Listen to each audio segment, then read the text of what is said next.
नमस्कार मित्रांनो, प्राथमिक शिक्षण संचालनालयामार्फत 27 फेब्रुवारी 2026 रोजी एक पत्र आलेलं आहे बघा. ते पत्र काय आहे तर माझे विद्यार्थी संघामार्फत आयोजित शैक्षणिक व गुणवत्तापूर्ण उपक्रमांची माहिती सरळ पोर्टल अंतर्गत स्कूल पोर्टलवर अद्ययावत करण्याच्या सुविधेबाबत.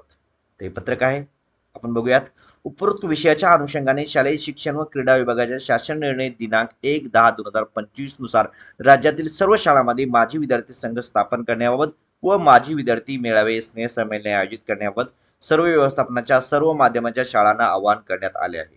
तरी उपरोक्त शासन निर्णयानुसार राज्यातील सर्व शाळांमध्ये माजी विद्यार्थी संघामार्फत शाळांमध्ये आयोजित माजी विद्यार्थी मेळावे स्नेहसंमेलने विविध उपक्रम याबाबतची माहिती व फोटो अद्ययावत करण्याची सुविधा सरळ पोर्टल व अंतर्गत स्कूल पोर्टलला अद्ययावत पोर्टलवर मुख्याध्यापक लॉग इन स्तरावर उपलब्ध करून देण्यात आलेले आहे. तरी माजी विद्यार्थी संघ स्थापनेच्या अनुषंगाने शाळांमध्ये आयोजित माजी विद्यार्थी मेळावे स्नेहसंमेलने विविध उपक्रम याबाबतची माहिती व फोटो सरळ पोर्टल अंतर्गत स्कूल पोर्टलवर अद्ययावत करण्याबाबत आपल्या स्तरावरून सर्व शाळांना सूचना देण्यात याव्यात व केलेल्या कार्यवाहीचा अहवाल संचालनास सादर करण्यात यावा अशा सर्व शिक्षण संचालक शरद गोसावी यांच्या सहीनुसार निघालेले पत्र आहे बघा. हे पत्र मी या व्हिडिओच्या खाली असलेले डिस्क्रिप्शन मध्ये दिलेलं आहे. यानुसार कार्यवाही आपल्या सरळ पोर्टलवर कशी करायची हे आपण बघूयात. तर त्यासाठी कोणत्या एक स्वरूपाचा ब्राउझर ओपन करा. त्याच्या ऍड्रेस बारवरती एज्युकेशन महाराष्ट्र असे नाव टाका. Government of Maharashtra education portal he tab येईल. त्या टॅबवरती क्लिक केल्याच्यानंतर या ठिकाणी बघा अबाउट सरळच्या बाजूला डिपार्टमेंट युजर लिंक आहे. याच्यामध्ये स्कूल पोर्टल या टॅबवरती जावा. या टॅबवरती गेल्याच्या नंतर बघा मित्रांनो आपल्या शाळेचा युजर नेम आणि पासवर्ड टाकायचा. युजर नेम पासवर्ड टाकून हे बघा मी मध्ये गेलेलो आहोत. मध्ये गेल्याच्यानंतर या ठिकाणी बघा बेसिक डिव्हिजन ऍड आणि माजी विद्यार्थी संघ अशा स्वरूपाची तिसऱ्या नंबरची टॅब आहे. त्यामध्ये रजिस्ट्रेशन लिंक माझी विद्यार्थी संघ या टॅबवरती क्लिक करा. या टॅबवरती क्लिक केल्याच्यानंतर या ठिकाणी बघा आपला जिल्हा आलेला आहे, तालुका आलेला आहे, आपल्या शाळेचं नाव आलेलं आहे. त्यानंतर आपल्याला आपल्या माझी विद्यार्थी संघामध्ये जेवढ्या शाळेमध्ये जेवढे काही विद्यार्थी गेलेत नाही तेवढ्या जास्तीत जास्त विद्यार्थ्यांची आपल्याला या ठिकाणी नोंदणी करायची. तर त्यासाठी आपल्याला काय करायचं आहे बघा मित्रांनो, विद्यार्थ्याचं सर्वप्रथम नाव लिहायचं आहे. त्यानंतर वर्ग शेवटच्या येतेत कधी शिकत कोणत्या येतेत तो शिकला, तो 6व्या वर्गात शिकलेला असेल तर 6व्या वर्गात, 3ऱ्या वर्गात शिकले असेल तर 3रा वर्ग, ते इथेच नाव लिहायचं आहे. आणि त्यानंतर शैक्षणिक वर्ष लिहायचं बघा 1973 ते 1974 असं दोन वर्ष असले पाहिजेत. त्यानंतर त्या विद्यार्थ्याचा व्यवसाय काय आहे, व्यवसाय आहे का नोकरी आहे त्याला टिक मार्कायचं आहे. त्यानंतर त्या विद्यार्थ्याचं सध्याचं वास्तव्याचं ठिकाण लिहायचं आहे. त्यानंतर मोबाईल नंबर लिहायचा आहे. एक विद्यार्थी लिहिल्यानंतर या ठिकाणी प्लसच्या ॲक्शनवरती त्या बाजूला प्लसचं चिन्ह आहे की नाही, प्लसच्या चिन्हावरती क्लिक करून आपला दुसरा विद्यार्थी प्लसच्या चिन्हावरती क्लिक करून तुम्ही एक एक टॅब अशी वाढवू शकता. जेवढे जास्त विद्यार्थी आपल्याला भरता येतील तेवढ्या विद्यार्थ्यांची माहिती सगळं भरल्याच्या नंतर तुम्ही सबमिट करा.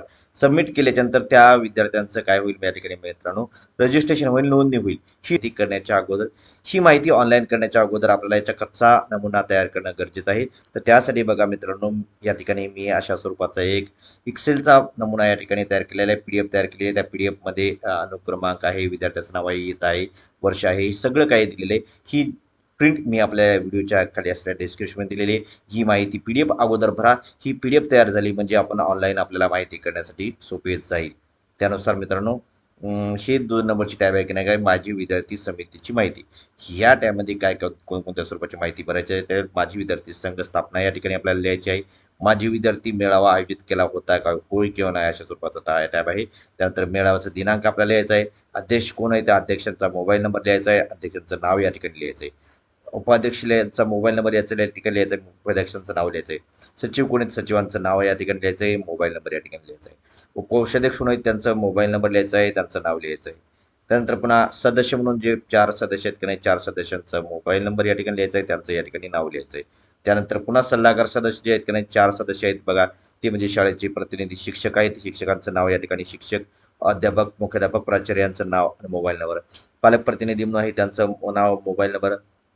सेवानिवृत्त अधिकारी त्यांचं नाव आणि मोबाईल नंबर आणि सेवानिवृत्त शिक्षकांचं नाव आणि मोबाईल नंबर आहे. त्यानंतर माझी विद्यार्थी संख्या किती आहे ती आपल्याला संख्या या ठिकाणी लिहायची आहे. 1 2 3 4 5 6 7 8 9 10 10 12 म्हणजे या ठिकाणी बघा मित्रांनो कंपल्सरी याच्यात कमीत कमी किती विद्यार्थी असतील तर बघा सदस्य किती असतील तर 1 2 3 4 4 झाले तर हे 5 6 7 8 8 हे 9 10 11 12 हे 12 सदस्य याच्यात किमान 12 सदस्य असावेत असे आहे.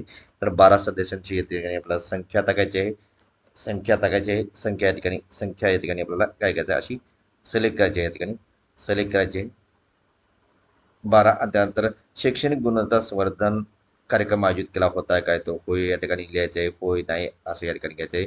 असल्यास कार्यक्रमाचा तपशील या ठिकाणी तपशील आपल्याला 100 शब्दामध्ये लिहायचा आहे आणि कार्यक्रमाचे फोटो आपल्याला 1 MB पेक्षा जास्त कमी साईजचे फोटो आपल्याला या ठिकाणी अपलोड करून या ठिकाणी सर्व माहिती झाल्याच्यानंतर सबमिट करायचं आहे. ही सबमिट करते वेळेस बघा मित्रांनो या ठिकाणी आपण जे काही सदस्य कार्यक्रम आहे त्या सदस्यांचा अगोदर आपल्याला नोंदणी करणं गरजेचं आहे. बघा ही नोंदणी केल्याच्या नंतरच आपल्याला ही समितीची माहिती की नाही माहिती आपल्याला भरता येईल. त्यानंतर माझे विद्यार्थी लोकवर्गणीची नोंदणी फॉर्म आहे की नाही तो नोंदणी फॉर्म काय आहे ते बघूयात आपण. तर त्यामध्ये बघा मित्रांनो आपल्याला वैयक्तिक सामूहिक अशा स्वरूपाचं लोकवर्गणीचा प्रकार आहे बघा. इंडिव्हिज्युअल ग्रुप, त्यानंतर त्यांचा मोबाईल नंबर आणि त्यांचं नाव आपल्याला यायचं आहे. त्यानंतर रोख रक्कम किती दिली, देयकाची पद्धत काय ऑनलाईन दिलेली आहे का ऑफलाईन दिलेली आहे, ती वस्तू दिली असेल तर वस्तूचा तपशील या ठिकाणी लिहायचा, त्याची वस्तूची किंमत लिहायची आहे, एकूण जमा लोकवर्गणी लिहायची आहे आणि देणगी दिली कधी दिली ती दिनांक या ठिकाणी लिहायचा आहे. एकेका व्यक्तीची माहिती आपल्याला या ठिकाणी सबमिट करायची आहे. तर ह्याचीही मी आता एक आणि PDF तयार केली आहे. ती PDF आपल्याला व्ह्यू शकले असलेल्या डिस्क्रिप्शनमध्ये ह्या तिन्ही PDF मी या ठिकाणी दिलेल्या आहेत. या संदर्भात आपल्याला कोणत्याही स्वरूपाची शंका असेल तर आपण कॉमेंट बॉक्समध्ये कॉमेंट देऊन नक्कीच विचारू शकता. धन्यवाद.